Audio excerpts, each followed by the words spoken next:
So hello, welcome to part 3 of stage 32. Now I do apologise for splitting it into 3. There's two main reasons for that. One is the amount of work needed to do these models is actually a lot more than your average part work. The intention has always been for each video to represent maybe about 1 to 2 hours worth of work. Sorry mister, you're going to have to get down. It's meant to represent sort of 1 to 2 hours worth of work. Now most of the part works are 15 minutes to an hour. Obviously with this being a weekly part work, and we're splitting this over 3 stages, we're looking at 3 days worth of work here, spending about 1 or 2 hours a day. So it is a little bit drawn out. I will take each magazine on its own merits. If the painting is quite simple, I can get everything done in an hour, then obviously the whole thing will come out in an hour. So let's crack on. So quick recap on things that we're doing. I'll do it as we go with the first colour, and then the rest of the colours I'll just summarise. We are going to be using Mephiston Red, which is one that we got in. I need to put the labels on the bottom so that I can tell you where they came from, but I'll just tell you this come from a previous issue. Now let's just take our knowledge up a little notch. As you can see from here, we are doing just a small area of red, so there's no point in us getting a massive blob of paint and putting it on the tile and wasting 90% of it. We know we're not going to be doing an awful lot, so we're just going to get a small blob like so, and then we're going to thin it. We're going to waste some. Now remember that the magazine tells us to thin it with water. That's their recommended. I personally prefer to thin it with thinners. What you thin it with is up to you. Both are equally as good. I just find that if you thin the paint a lot with water, it can split. Citadel paints tend to be very good. They don't split that well, but the thinners just help stop it from thinning. So we need to take our 2 models. I'm just going to call the 2 models with mushrooms on it, and it tells us to look at the finished models. And we're looking at those 2 near the top, and it says to paint the red mushrooms. Now, do we need to do those exact mushrooms? I don't think we do. So what I'm going to do is I'm just going to take this particular model has the middle mushroom done, and this one has those 2 mushrooms. I think we can just get away with doing, let's do 3 mushrooms on the whole model.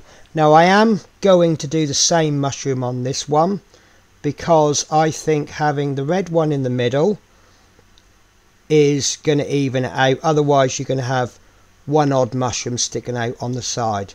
Now I have slightly over thinned this paint by accident, so I'm going to have to apply a second coat.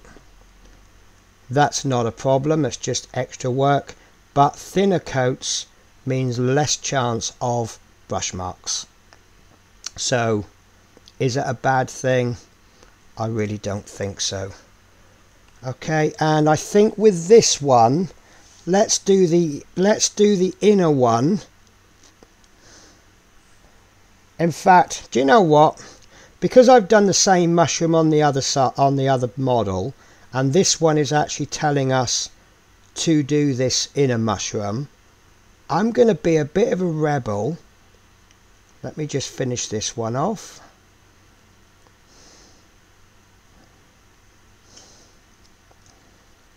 Right, so the artwork is telling us to paint this mushroom, so I'm going to be a rebel and I'm going to paint this one. Okay, we're just painting the top of the mushroom. I wonder if it's going to ask us to put white dots on it. That could be interesting, couldn't it? That's a little bit classical fairy tale mushrooms, or 2 toadstools, isn't it? Okay, there we go guys. So that is the Mephiston Red done. I'm going to do the second coat off camera, if I can get focus, that is. And that's all we have to do on there. You see it's a little bit patchy because it is such a thin coat. Okay, so we move on to the Leadbelcher now, and this covers 4 stages. Now I've always found the Leadbelcher, it seems to benefit more from being thinned with thinners rather than water. You can thin with water and it will work, but I just think it was a little bit better with the thinners, with a little bit of flow improver as well. And don't forget to try, when you clean your brush with separate water, otherwise you will get flecks of metallic in your normal paints. So stage 15, we're just going to do this arrowhead, and it is quite a dark colour. This is because we're going to first of all darken it with a shade, but then we're going to lighten it so that this will actually act as the deep dark recesses.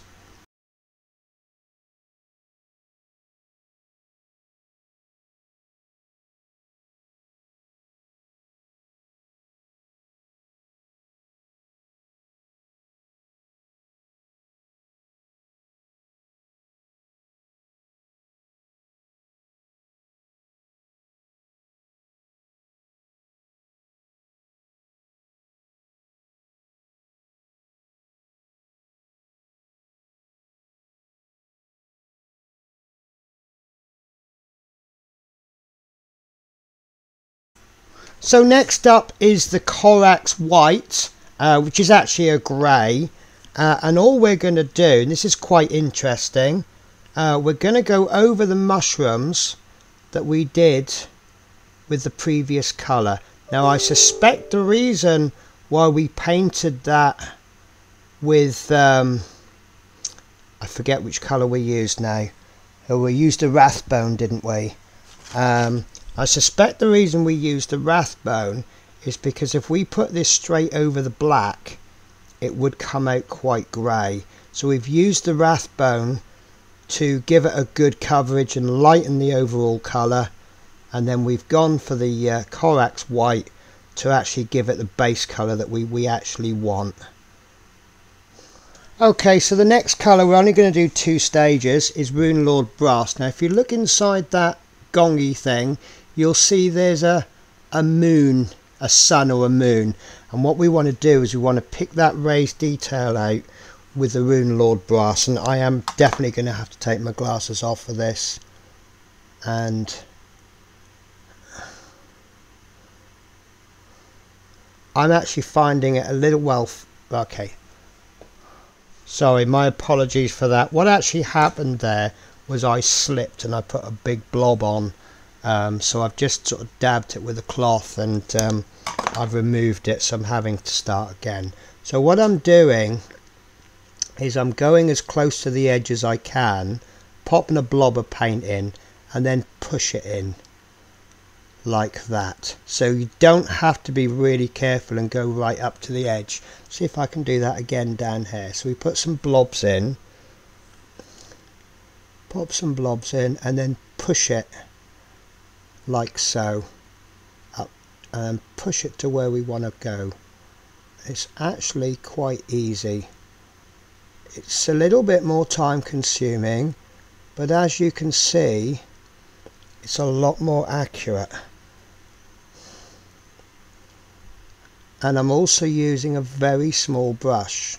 Now I do like to try and use a bigger brush because obviously you can paint more, but what we're effectively doing is we're dotting it in, and then we are joining the dots together.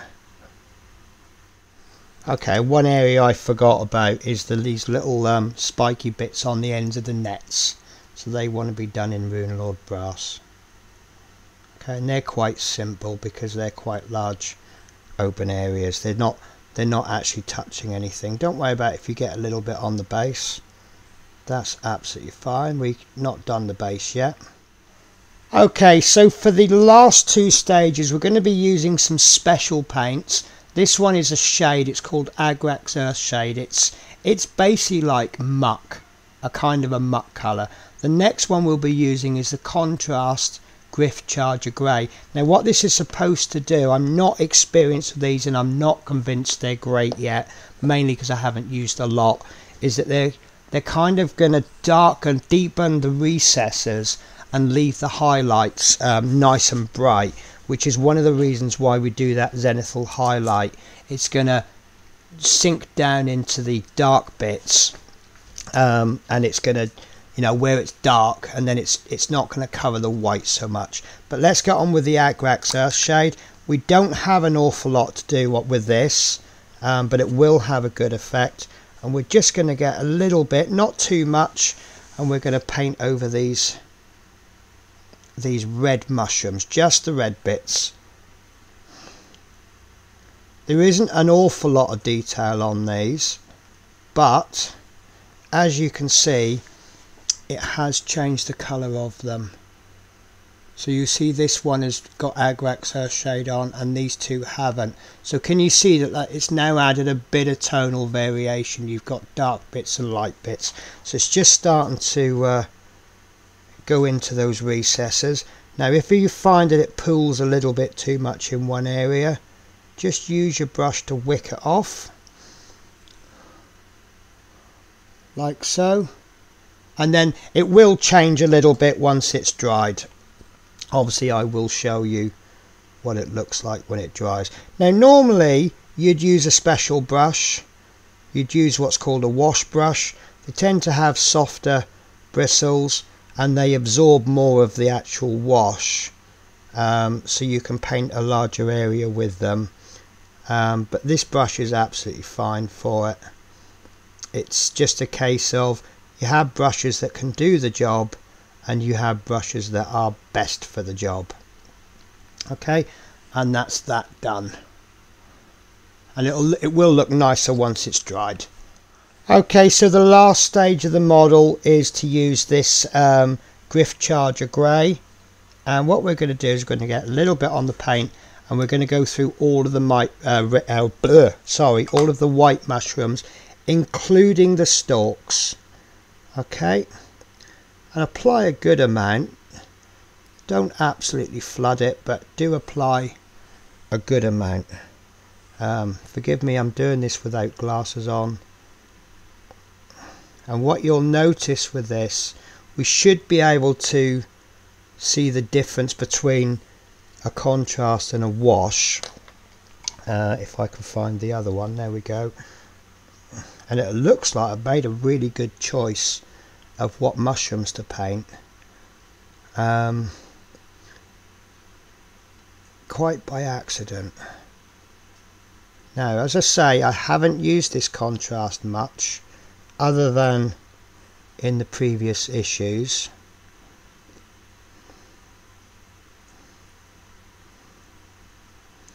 And the most important thing about the contrast and the washes, you need to give them a good amount of time to dry.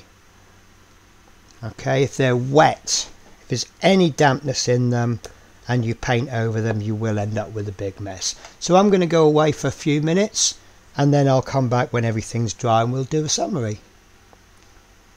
Okay, so let's show off these models then. I'm going to do them in a slight order. I'm going to save the two good ones, I think, for last. So this one had very little done to it in the second video. I don't know how I missed those arrows, but I did touch them up while I was off camera. So he's looking quite nice. Remember, these guys, these little figures are not finished.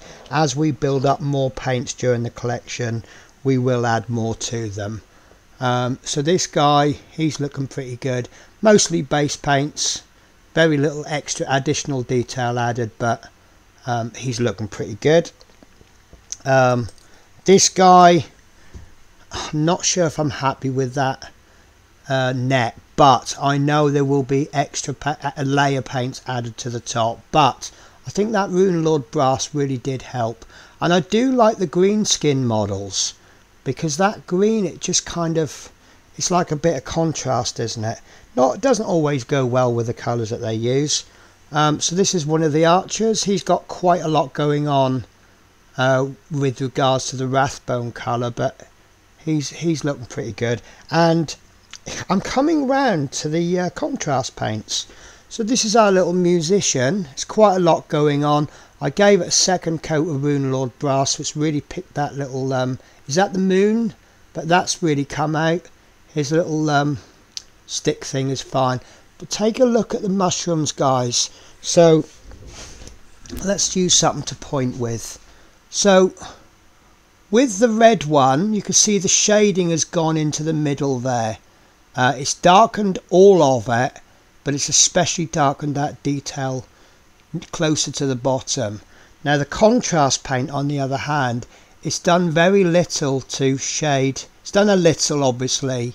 Round about there, it's not done an awful lot, but where it's really picked up the detail is these lower recesses. So now it actually looks like I've done some clever glossing, what we call glossing. And it's made those mushrooms look quite nice. If we have a look at the other one, we've only got 2 mushrooms on there, 3 mushrooms, sorry. Again, that blue mushroom, it's done a slightly different job from the shade. Contrast seems to be like a thicker shade. A shade is also known as a wash, and I've just picked out some extra details that I missed. But him, I'm actually rather happy with overall.